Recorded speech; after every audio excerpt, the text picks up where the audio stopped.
ಸಂತ್ರಸ್ತೆ ಅಪಹರಣ ಕೇಸ್ನಲ್ಲಿ ಜೈಲು ಸೇರಿದ್ದ ಎಚ್.ಡಿ. ರೇವಣ್ಣ ಅವರಿಗೆ ಕಡೆಗೂ ಜಾಮೀನು ಸಿಕ್ಕಿದೆ. ಜಾಮೀನು ಸಿಕ್ಕಿದ್ರೂ ಕೂಡ ಇವತ್ತು ಜೈಲಲ್ಲೇ ರಾತ್ರಿಯನ್ನು ಕಳಿಬೇಕಾದಂತಹ ಸ್ಥಿತಿ ರೇವಣ್ಣ ಅವರಿಗೆ ಬಂದೊದಗಿದೆ. ಅಷ್ಟಕ್ಕೂ ರೇವಣ್ಣ ಅವರಿಗೆ ಜಾಮೀನು ಹೇಗೆ ಸಿಕ್ತು, ಕೋರ್ಟ್ನಲ್ಲಿ ವಾದ ಪ್ರತಿವಾದ ಹೇಗಿತ್ತು, ಬೇಲ್ ಕೊಡೋದಕ್ಕೆ ಕಾರಣ ಏನು, ಕೋರ್ಟ್ ಹಾಕಿರುವಂತಹ ಷರತ್ತುಗಳು ಏನೇನು ಅನ್ನೋದನ್ನು ನಿಮಗೆ ತೋರಿಸ್ತೀನಿ. ಜೊತೆಗೆ ಪೆನ್ ಡ್ರೈವ್ ಕೇಸ್ ತನಿಖೆ ಎಲ್ಲಿವರೆಗೆ ಬಂದಿದೆ ಅನ್ನುವಂತಹ ರಿಪೋರ್ಟ್ ಕೂಡ ಇಲ್ಲಿದೆ.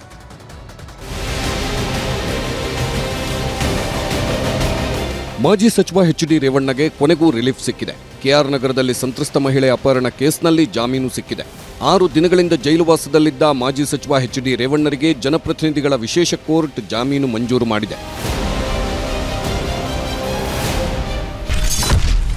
2 ಸಲ ಆದೇಶ ಕಾಯ್ದಿರಿಸಿದ್ದ ಕೋರ್ಟ್ ಸಂಜೆ 6:30ಕ್ಕೆ ಅಂತಿಮವಾಗಿ ಜಾಮೀನು.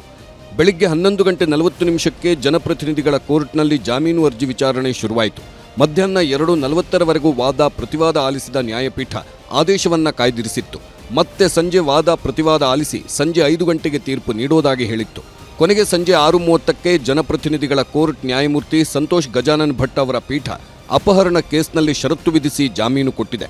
ವಾದ ವಿವಾದಗಳನ್ನು ಕೋರ್ಟ್ ಸುದೀರ್ಘವಾಗಿ ಆಲಿಸಿದ ನಂತರ ಕೋರ್ಟ್ ಘನ ನ್ಯಾಯಾಲಯವು ಇವತ್ತು ರೇವಣ್ಣ ಅವರು ಯಾವುದೇ ತಪ್ಪು ಎಸಗಿಲ್ಲ, ಮತ್ತೆ ಮೇಲ್ನೋಟಕ್ಕೆ ಇದು ಜಾಮೀನು ಕೊಡುವಂತಹ ಒಂದು ಪಿಟಿಷನ್ ಆಗಿರೋದ್ರಿಂದ ಆ ಜಾಮೀನು ಅರ್ಜಿ ಹಲೋ ಮಾಡಿ 2 ಸೂರಿಟಿ ಮತ್ತೆ 5 lakhs ಪರ್ಸನಲ್ ಬಾಂಡ್ ಇರುವಂತ 2 ಸೂರಿಟಿ ಕೊಡಬೇಕು ಅಂತ ಆರ್ಡರ್ ಮಾಡಿದ್ದಾರೆ.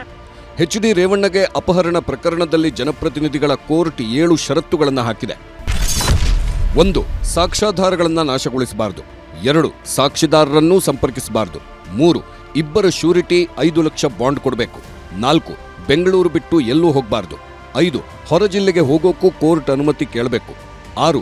ಎಸ್ಐಟಿ ತನಿಖೆಗೆ ಎಲ್ಲ ಸಹಕಾರ ಕೊಡಬೇಕು. 7. ನಾಳೆಯೇ ಪಾಸ್ಪೋರ್ಟ್ ಕೋರ್ಟ್ಗೆ ಸಲ್ಲಿಸಬೇಕು.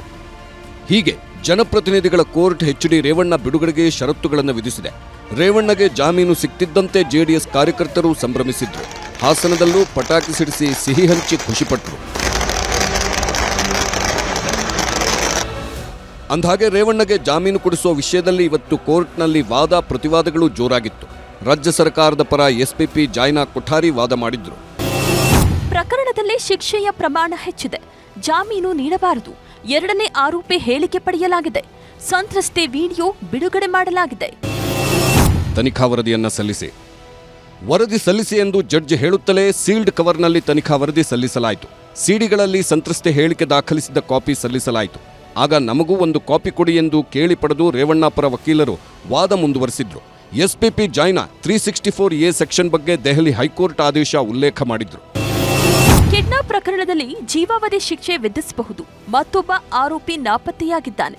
ಜಾಮೀನು ಕೊಟ್ಟರೆ ಸಾಕ್ಷಿ ನಾಶಪಡಿಸುವ ಸಾಧ್ಯತೆ ಇದೆ. ಸಂತ್ರಸ್ತೆಗೆ ಮತ್ತು ಸಂತ್ರಸ್ತೆ ಪುತ್ರನಿಗೆ ಬೆದರಿಕೆ ಇದೆ. ಎಸ್ಪಿಪಿ ಜಾಯ್ನಾ ಕೊಠಾರಿ ವಾದ ಮುಗಿಸಿದ ಕೂಡಲೇ ಮತ್ತೋರ್ವ ಎಸ್ಪಿಪಿ ಅಶೋಕ್ ನಾಯಕ್ ವಾದ ಮಾಡಿದ್ರು. ಈ ವೇಳೆ ಅಶೋಕ್ ನಾಯಕ್ ವಾದಕ್ಕೆ ಸಿ.ವಿ. ನಾಗೇಶ್ ಆಕ್ಷೇಪ ವ್ಯಕ್ತಪಡಿಸಿದ್ರು. ಎಷ್ಟು ಜನ ಎಸ್ಪಿಪಿಗಳು ವಾದ ಮಾಡ್ತೀರಾ ಅಂತ ಆಕ್ಷೇಪ ವ್ಯಕ್ತಪಡಿಸಿದ್ರು. ನಾನು ವಾದ ಮಾಡಿದ್ರೆ ತೊಂದರೆ ಏನು ಎಂದು ಹೇಳಿ ವಾದ ಮಾಡಿದ್ರು ಅಶೋಕ್ ನಾಯಕ್.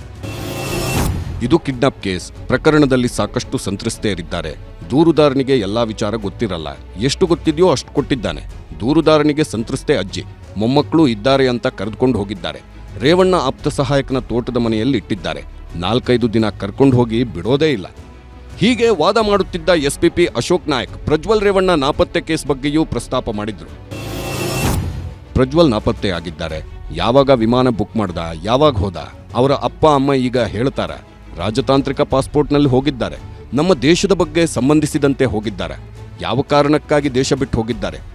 ಇನ್ನು ಸಂತ್ರಸ್ತೆ ನಿನ್ನೆ ಹರಿಬಿಟ್ಟ ವಿಡಿಯೋ ಬಗ್ಗೆಯೂ ಕೋರ್ಟ್ನಲ್ಲಿ ಪ್ರಸ್ತಾಪವಾಯಿತು. ವಿಡಿಯೋ ರಿಲೀಸ್ ಬಗ್ಗೆ ಸಾಕ್ಷಿಗಳನ್ನ ತೋರಿ ಎಸ್ಪಿಪಿ ವಾದ ಮಾಡಿದ್ರು. ನಿನ್ನೆ ಸಂತ್ರಸ್ತೆ ವಿಡಿಯೋ ಹರಿಬಿಟ್ಟಿದ್ದಾರೆ. ರೇವಣ್ಣ ಅಪಹರಿಸಿಲ್ಲ ಅಂತಿದೆ. ಸಂತ್ರಸ್ತೆ ಯೂಟರ್ನ್ ಅಂತಿದೆ. ಇವೆಲ್ಲ ಕೋರ್ಟ್ ದಾರಿ ತಪ್ಪಿಸಲು ಯತ್ನ. ಇನ್ನು ರೇವಣ್ಣ ಕುಟುಂಬದ ದಬ್ಬಾಳಿಕೆ, ಚುನಾವಣಾ ಅಕ್ರಮಗಳ ಬಗ್ಗೆಯೂ ಎಸ್ಪಿಪಿ ಕೋರ್ಟ್ನಲ್ಲಿ ಪ್ರಸ್ತಾಪ ಮಾಡಿದ್ರು. ಚುನಾವಣೆಯಲ್ಲಿ ಅಧಿಕಾರಿ, ಸರ್ಕಾರಿ ವಾಹನಗಳ ದುರ್ಬಳಕೆ ಆಗಿದೆ. ಸರ್ಕಾರಿ ವಾಹನದಲ್ಲಿ ಹಣ ಸಾಗಾಟ ಮಾಡಿದ್ದಾರೆ. 576 ಕೋಟಿ ಹಣವನ್ನ ಎಲೆಕ್ಷನ್ಗೆ ಖರ್ಚು ಮಾಡಿದ್ದಾರೆ.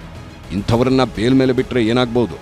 ಎಚ್.ಡಿ. ರೇವಣ್ಣ ಪರ ವಕೀಲ ಸಿ.ವಿ. ನಾಗೇಶ್ ವಾದ ಮಾಡಿದ್ರು. ಸಂತ್ರಸ್ತೆಯನ್ನ ಏಪ್ರಿಲ್ 29ರಂದೇ ಕರೆದುಕೊಂಡು ಹೋಗಿದ್ರೆ ಯಾಕೆ ಆಗಲೇ ದೂರು ಕೊಡಲಿಲ್ಲ? ಸಂತ್ರಸ್ತೆ ರೇವಣ್ಣ ಸಂಬಂಧಿ. ರೇವಣ್ಣ ಮನೆಯಲ್ಲೇ 10 ವರ್ಷ ಕೆಲಸ ಮಾಡಿದ್ದಾಳೆ. ಕಿಡ್ನಾಪ್ ಮಾಡಿಸುವ ಪ್ರಶ್ನೆ ಇಲ್ಲ. ಸಂತ್ರಸ್ತೆಯನ್ನ ಕರೆದೊಯ್ದ ವ್ಯಕ್ತಿ ರೇವಣ್ಣ ಪತ್ನಿಯ ಸಂಬಂಧಿ. ಹೇಳಿ ಕಳಿಸಿದ್ದಕ್ಕೆ ಬಂದಿದ್ದಾಳೆ. ಕಿಡ್ನಾಪ್ ಅಥವಾ ಒತ್ತೆಯಾಳು ಅನ್ನೋ ಪ್ರಶ್ನೆ ಎಲ್ಲಿಂದ ಬರುತ್ತೆ? ಕಿಡ್ನಾಪ್ ಮಾಡಿದ್ದಾರೆ ಅನ್ನೋದು ದೂರುದಾರನ ಊಹೆ ಅಷ್ಟೇ. ರೇವಣ್ಣ ಅರೆಸ್ಟ್ ಆದ ದಿನವೇ ಮಹಿಳೆ ಹುಣಸೂರು ಠಾಣೆ ವ್ಯಾಪ್ತಿಯಲ್ಲಿ ಸಿಕ್ಕಿದ್ದಾಳೆ.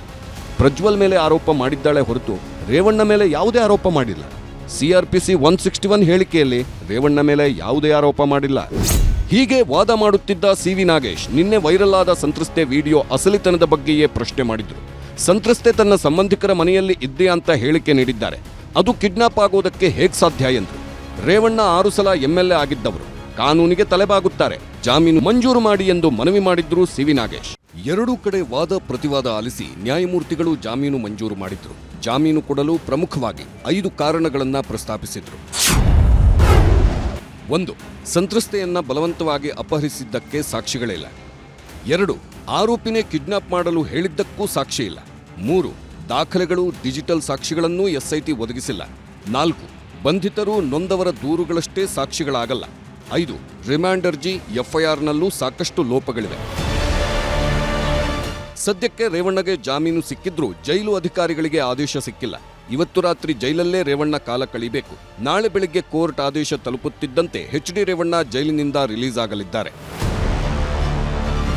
ಸದ್ಯಕ್ಕೆ HD ರೇವಣ್ಣಗೆ ಸಂತ್ರಸ್ತೆ ಅಪಹರಣ ಕೇಸ್ನಲ್ಲಷ್ಟೇ ಜಾಮೀನು ದೊರಕಿದೆ. ನಾಳೆ ಪರಪ್ಪನಗ್ರಹಾರ ಜೈಲಿನಿಂದ HD ರೇವಣ್ಣ ರಿಲೀಸ್ ಆಗಲಿದ್ದಾರೆ. ಆದರೆ ಸಂತ್ರಸ್ತೆ ಮಹಿಳೆ ಮೇಲೆ ಲೈಂಗಿಕ ದೌರ್ಜನ್ಯ ನಡೆಸಿದ ಪ್ರಕರಣವೂ HD ರೇವಣ್ಣ ಮೇಲಿದೆ. ಈ ಕೇಸ್ನಲ್ಲಿ ತನಿಖೆ ನಡೆಸುತ್ತಿರೋ SIT ಪೊಲೀಸರು ಯಾವಾಗ ಬೇಕಿದ್ರೂ ರೇವಣ್ಣರನ್ನ ವಶಕ್ಕೆ ಪಡೆಯಬಹುದು. ಅರೆಸ್ಟ್ ಮಾಡದೆ ಕೋರ್ಟ್ಗೆ ವರದಿ ಸಲ್ಲಿಸಿ ಕೋರ್ಟ್ ಮೂಲಕನೂ ಬಂಧಿಸಿದ್ರೂ ಅಚ್ಚರಿ ಪಡಬೇಕಿಲ್ಲ. ಕಿಡ್ನಾಪ್ ಆರೋಪಿಗಳಿಗೆ ನ್ಯಾಯಾಂಗ ಬಂಧನ. ಇದಿಷ್ಟು ರೇವಣ್ಣ ಕಥೆಯಾದ್ರೆ, ಸಂತ್ರಸ್ತೆ ಮಹಿಳೆ ಕಿಡ್ನಾಪ್ ಮಾಡಿದ್ರು ಎನ್ನಲಾದ 4 ಆರೋಪಿಗಳಿಗೆ ಇವತ್ತು ನ್ಯಾಯಾಂಗ ಬಂಧನಕ್ಕೆ ಒಪ್ಪಿಸಲಾಗಿದೆ. 17ನೇ ACMM ಕೋರ್ಟ್ ಆರೋಪಿಗಳಾದ ಮಧು, ಮನು, ಸುಜಯ್ಗೆ ನ್ಯಾಯಾಂಗ ಬಂಧನ ವಿಧಿಸಿದೆ. ಮತ್ತೊಬ್ಬ ಆರೋಪಿ ಸತೀಶ್ ಬಾಬುಗೆ ಮೇ 16ರ ತನಕ SIT ಕಸ್ಟಡಿಗೆ ನೀಡಲಾಗಿದೆ. ಇನ್ನೊಂದು ಕಡೆ ಬಂಧಿತ ಆರೋಪಿಗಳು BJP ಮಾಜಿ ಶಾಸಕ ಪ್ರೀತಮ್ ಗೌಡ ಆಪ್ತರು ಅಂತ ಸುದ್ದಿಯಾಗಿತ್ತು. ಅವರು ನನ್ನ ಆಪ್ತರಲ್ಲ ಅಂತ ಯೂಟರ್ನ್ ಹಾಕಿದ್ರು. ನಿಮ್ಗಳ ಮಾಹಿತಿಗೆ ಹೇಳ್ತೀನಿ, ನನ್ನ PA ಅಲ್ಲ ಮೊದಲನೇದು.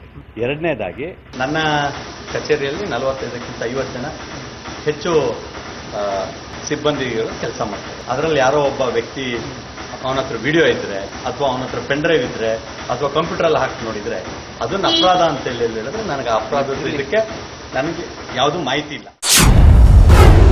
ಪ್ರಜ್ವಲ್ ರೇವಣ್ಣ ನಿವಾಸದಲ್ಲಿ FSL ಸಾಕ್ಷಿ ಸಂಗ್ರಹ. ಸಂಸದ ಪ್ರಜ್ವಲ್ ರೇವಣ್ಣ ಪೆನ್ ಡ್ರೈವ್ ಪ್ರಕರಣ ಸಂಬಂಧ ಹಾಸನ ಸಂಸದರ ನಿವಾಸಕ್ಕೆ FSL ತಂಡ ಭೇಟಿ ನೀಡಿ ಪರಿಶೀಲನೆ ನಡೆಸಿತು. ಸಂತ್ರಸ್ತೆ ಹೇಳಿಕೆ ಹಿನ್ನೆಲೆ ವಿಧಿವಿಜ್ಞಾನ, ಬೆರಳಚ್ಚು ಸೇರಿ ಎಲ್ಲ ಆಯಾಮಗಳಲ್ಲೂ ತನಿಖೆ ನಡೆಸಲಾಯಿತು. ಪೆನ್ ಡ್ರೈವ್ ಆರೋಪಿ ನವೀನ್ ಮೇಲೆ ದೂರು. ಏಪ್ರಿಲ್ 21ಕ್ಕೆ ಪೆನ್ ಡ್ರೈವ್ ಅರಕಲಗೂಡು ಶಾಸಕ ಎ ಮಂಜುಗೆ ಕೊಟ್ಟಿದ್ದೆ ಅಂತ ನವೀನ್ ಗೌಡ ಅನ್ನೋ ಆರೋಪಿ ಫೇಸ್ಬುಕ್ನಲ್ಲಿ ಹಾಕಿದ್ದ. ಸುಳ್ಳು ಆರೋಪ ಅಂತ ನಿನ್ನೆ ಗುಡುಗಿದ್ದ ಶಾಸಕ ಎ ಮಂಜು ಇವತ್ತು SIT ಪೊಲೀಸರಿಗೆ ದೂರು ನೀಡಿದ್ದಾರೆ. ನನಗೆ ನವೀನ್ ಗೌಡ ಪೆನ್ ಡ್ರೈವ್ ಕೊಟ್ಟಿಲ್ಲ. ನವೀನ್ ಗೌಡ ಯಾರೆಂದು ನನಗೆ ಗೊತ್ತಿಲ್ಲ. ನನ್ನ ತೇಜೋವಧೆ ಆಗಿದೆ ಎಂದು ಮಂಜು SITಗೆ ದೂರು ನೀಡಿದ್ದಾರೆ. SIT ಕಸ್ಟಡಿಗೆ ದೇವರಾಜೇಗೌಡ. ಅತ್ಯಾಚಾರ ಕೇಸ್ನ ಆರೋಪಿ BJP ಮುಖಂಡ ದೇವರಾಜೇಗೌಡರನ್ನ SIT 3 ದಿನ ಪೊಲೀಸ್ ಕಸ್ಟಡಿಗೆ ಪಡೆದಿದೆ. ಹೊಳೆನರಸೀಪುರ ಪೊಲೀಸರ ಮನವಿ ಮೇರೆಗೆ ಹೊಳೆನರಸೀಪುರದ JMFC ಕೋರ್ಟ್ 3 ದಿನ SIT ಕಸ್ಟಡಿಗೆ ನೀಡಿ ಆದೇಶಿಸಿದ್ದು, ನಾಳೆ ಬೆಳಗ್ಗೆ ಜೈಲಿನಿಂದ ಕರ್ಕೊಂಡ್ಬಂದು ವಿಚಾರಣೆ ನಡೆಸಲಿದ್ದಾರೆ. Bureau report, news 18 Kannada. ಕನ್ನಡಿಗರ ನೆಚ್ಚಿನ ನ್ಯೂಸ್ 18 ಕನ್ನಡ ಈಗ ವಾಟ್ಸ್ಆಪ್ನಲ್ಲೂ ಲಭ್ಯ. ಕರ್ನಾಟಕ, ದೇಶ ವಿದೇಶಗಳ 360 ಡಿಗ್ರಿ ಸುದ್ದಿಯ ವಿವರಗಳನ್ನ ನಿಮ್ಮ ಕೈ ಬೆಳುಗಳಲ್ಲೇ ಪಡಿಲಿಕ್ಕೆ ಈ QR ಕೋಡ್ ಅನ್ನ ಸ್ಕ್ಯಾನ್ ಮಾಡಿ, ನಮ್ಮ ಚಾನಲ್ ಫಾಲೋ ಮಾಡಿ, ನೋಟಿಫಿಕೇಶನ್ ಆನ್ ಮಾಡಿ.